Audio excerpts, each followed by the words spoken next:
Crowdfunding. Why and when to choose reward-based crowdfunding. Before crowdfunding was a thing, building hardware was somewhat of a catch-22 situation. Conducting proper market validation could not happen without going through manufacturing, but lots of money was needed to go through manufacturing. This meant that the barrier to entry was high, and for the most part, only established companies could build consumer electronics.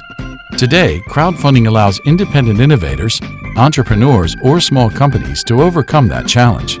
Take Pebble, a small company of 10 people.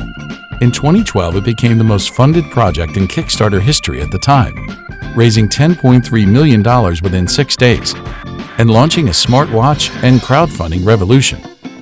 So why and when should you choose reward-based crowdfunding? Before getting started, you need to make sure that your idea is a good fit for this funding approach, and that your team can take on the large amount of work involved with running the required campaign. Crowdfunding projects need to be very specific and have a well-defined end goal.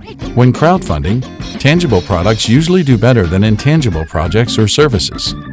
Games, big-budget films, design, and technology projects are examples of crowdfunding campaigns that perform well on platforms like Kickstarter.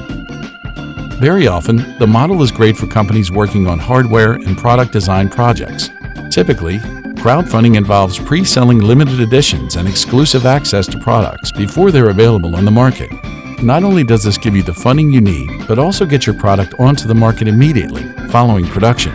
So when should you get started on a crowdfunding campaign? The best time for a campaign is when your product prototype is ready and looks appealing. The prototype may not be completely final, but should offer a lookalike that will, essentially, help you sell your final product to prospective customers. A crowdfunding campaign will help you offset risk in different ways. It provides market validation from a new community of backers, while confirming demand for your future product, without spending a lot of money. At this stage, the objective is to raise money to turn your prototype into an actual product, ready for production at scale, in the promised period. What's key here is the ability to sell the product in the campaign, without it being final and user-ready. You need to know and understand the manufacturing steps for your product, from building it all the way to final delivery, to avoid surprises. Let's look at an example. The Rode Tuner. Band Industries, the company behind the Rode guitar tuners, launched their product via a crowdfunding campaign back in 2013. In fact, they were so successful that they used this fundraising model 3 other times after that, eventually leveraging it more as a marketing tool than an actual fundraiser. When they first started, they used a crowdfunding campaign on Kickstarter to understand whether their product would actually sell. Through the campaign, Rode raised nearly $180,000, triple its $60,000 funding goal.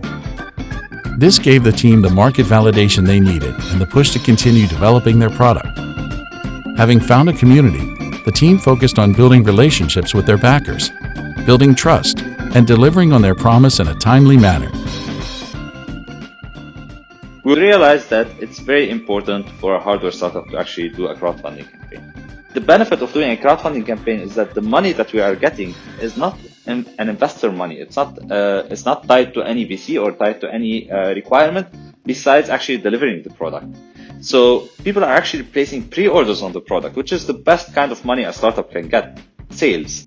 The second benefit of doing a crowdfunding campaign is market validation without investing too much money early on. You can do that pretty quickly early on during the life cycle of the product. You can launch a crowdfunding campaign, validate whether the product is going to sell or not. And if it's not going to sell, then go back to the drawing board. And if it is going to sell, then go ahead and proceed into production. So what made Rode's crowdfunding campaign so successful? Find out in our next video and learn more about how you should get started on your own campaign.